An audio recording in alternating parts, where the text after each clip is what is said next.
Ici, je viens parler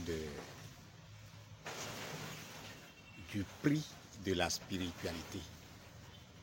Le prix de la spiritualité. Je sais que beaucoup de personnes seraient peut-être étonnées de savoir qu'attends, est-ce que la spiritualité aussi a un prix? Oui, la spiritualité aussi a un prix. Comme toute chose d'abord, d'ailleurs.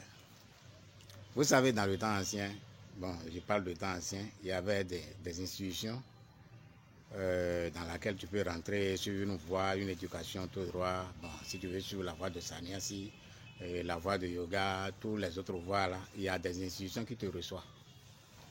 Et quand tu rentres dans ces institutions, tu suis un chemin, normalement. Mais il se trouve que les choses ne sont plus les mêmes maintenant. Les choses ne sont plus les mêmes maintenant. Ou bien, dans des temps encore beaucoup plus anciens, si tu étais piqué par un virus de spiritualité, dont tu veux devenir spirituel, tu as envie de savoir les choses sur toi, tu peux simplement rentrer dans la brousse et faire la brousse pour pouvoir découvrir certaines choses. Mais aujourd'hui, les forêts, là, les brousses, là, ils sont plus beaucoup. En tout cas, ou bien quand tu rentres, ce qui peut t'alimenter dans cette brousse-là ne sont plus beaucoup comme avant. Est-ce que vous voyez? Quand vous voulez rentrer dans la spiritualité, il y a certains aspects. Il y a certains aspects. D'abord, il y a deux aspects. Tout à l'heure, j'avais parlé des institutions et puis aussi, il y a parlé des autorités, c'est-à-dire des maîtres sur qui vous pouvez tomber. Donc, vous avez le choix de vous jeter sans aucun maître ou bien vous jeter en étant avec un maître. Quand vous vous jetez sans aucun maître, le prix c'est que vous pouvez vous détruire facilement. C'est-à-dire vous êtes un explorateur qui n'a pas de guide, qui n'a pas de lumière, qui n'a pas. Est-ce que vous voyez? Là, pour vous détruire, là, c'est tellement simple. Parce que ce que nous disons, c'est au niveau des énergies seulement. Donc, il n'est pas question de faire des choses sans... Bon, voilà.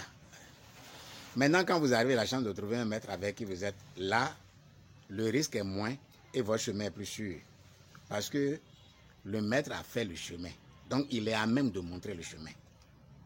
Est-ce que vous voyez? C'est différent de quelqu'un qui, pour rien du tout comme ça, il se jette. Oui, tu peux te jeter. Ce que tu gagnes, c'est pour toi. Ce que tu gagnes, c'est du bien, c'est pour toi. Si ce n'est pas du bien encore, c'est pour toi. Donc, il faut te jeter. Donc, chacun peut se jeter comme il entend. Donc, quand vous rentrez dans la spiritualité impose certaines rigueurs. Ces rigueurs-là, si tu n'as pas une stabilité financière qui te permet de te concentrer dans tes pratiques, et puis il y a que tes besoins sont plus que... tes besoins t'interpellent plus que la volonté de ta spiritualité, tu vois que tu ne peux pas aller. Donc la spiritualité demande qu'il faut avoir un certain moyen qui te permet de garantir quand même, en tout cas, le minimum possible pour toi, de façon que tu ne sois pas trop penché vers le besoin. Donc il faut être plus ou moins, je ne veux pas dire être à l'abri de besoins, mais plus ou moins le juste milieu. Il faut trouver le juste milieu.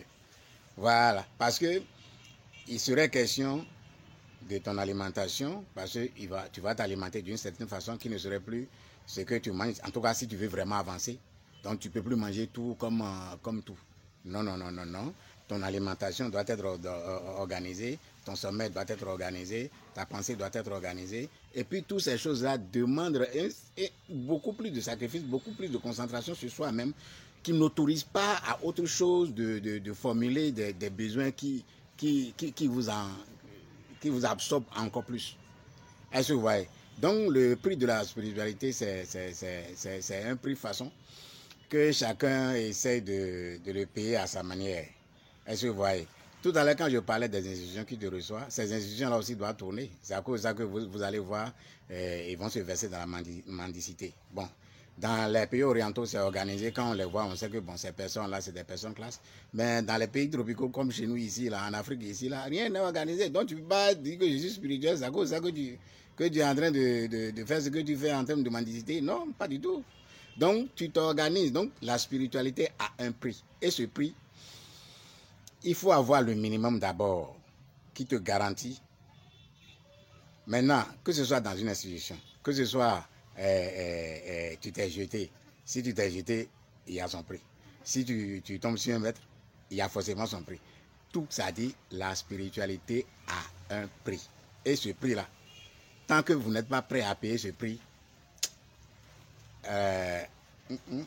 votre spiritualité là, aura du plomb dans les ailes.